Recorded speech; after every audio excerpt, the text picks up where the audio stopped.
আমি আমি আমি করে কেটে গেল ক্ষণ, আমি তো সে আবর্জনা, বুঝলি না তো মন। এই দুনিয়া ছাড়তে হবে, সময় যে খুব কম। না জানি ভাই কার যে কখন ফুরিয়ে যায় রে দম।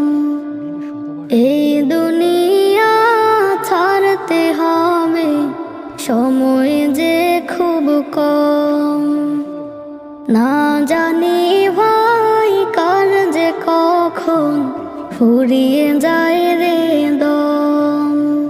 কেন তবে মরার কথা? সকলের কবরের আযাব মাফ করে দিন ও মৃত্যু পরবর্তী জীবনের জন্য প্রস্তুতি গ্রহণের তৌফিক দান করুন, আমিন।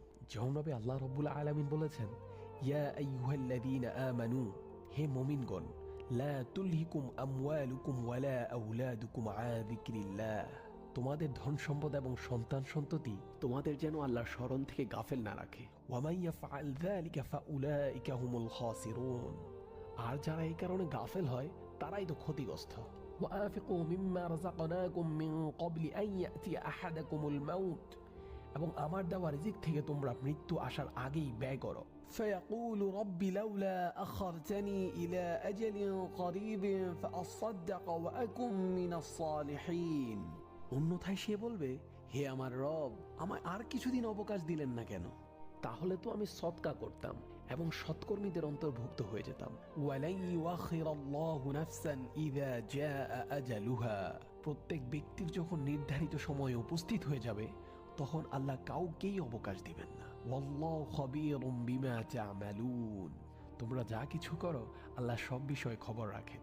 ভিডিওটি ভালো লাগলে বেশি বেশি শেয়ার এন্ড কপি লিংক করে দিবেন। আর আপনার যদি মনে হয় আপনার কোনো পরিচিত ব্যক্তির এই কথাগুলো শোনা উচিত, তাহলে তাকে কমেন্ট বক্সে অবশ্যই